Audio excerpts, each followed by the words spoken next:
현장에서 계속 이 사건을 취재하고 있는 이승현 기자를 불러서 어떤 사건이었는지 경위를 다시 한번 자세하게 정리를 좀 해드리고요.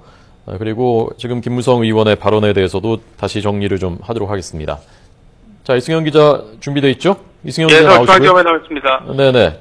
자, 자세하게 좀 정리 브리핑 해주십시오. 네, 앞서 들으신 것처럼 새누리당 김무성 의원이 조금 전인 오후 3시에 조금 못 미쳐서 서울중앙지검 청사에 피고발인 신분으로 출석을 했습니다. 앞서 김무성 의원이 말한 것은 청사로 들어가기 앞서서 있는 사실 그대로 성실히 조사에 임하겠다 이렇게 밝혔습니다.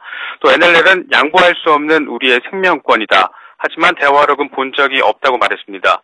그러나 원문과 일치하는 부분, 그러니까 김무성 의원이 지난해 12월 14일 부산 유세에서 발언한 내용이 원문과 상당히 일치하는 부분이 많다는 기자들의 지적에 대해서는 이 부분은 오늘 조사에서 밝히겠다 이렇게 설명을 했습니다.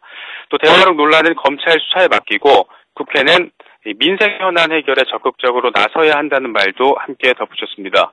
또 1차로 서면 조사를 하고 부족한 부분이 있으면 이 소환 조사를 할 수 있다는 얘기를 듣고 오늘 와서 자세히 말씀드리는 게 좋다고 생각을 해서 출석을 하게 됐다고 출석 배경과 함께 설명을 했습니다.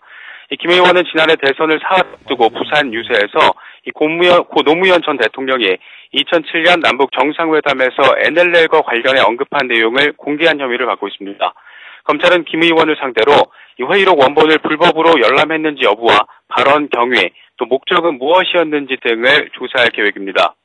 김 의원이 유세 당시 낭독한 내용은 회의록 원본과는 조금 차이가 있긴 하지만 대부분 일치하고 또 8개 원문 항목에서 744자가 유사한 것으로 파악이 됐습니다.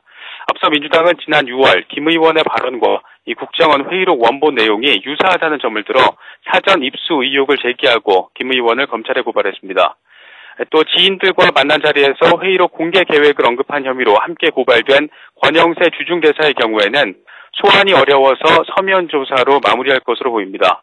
이와 함께 지난 6월 국정원이 내놓은 회의록 발췌본을 열람한 뒤에 기자회견을 통해 노 전 대통령의 NLL 포기 발언을 확인했다고 발표한 서상기 정문원 의원도 조만간 검찰에 소환될 예정입니다.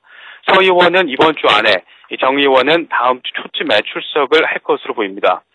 앞서 검찰은 서상기 정문원 의원과 권영세 주중 대사를 서면 조사했고 김무성 의원에게는 서면 조사서를 보냈습니다. 하지만 민주당 문재인 의원이 참고인 신분으로 소환 조사를 받은 뒤에 수사 형평성 논란이 일게 되자 검찰은 김 의원 등의 소환 조사 계획을 공개했습니다. 지금까지 서울중앙지검에서 YTN 이승현입니다.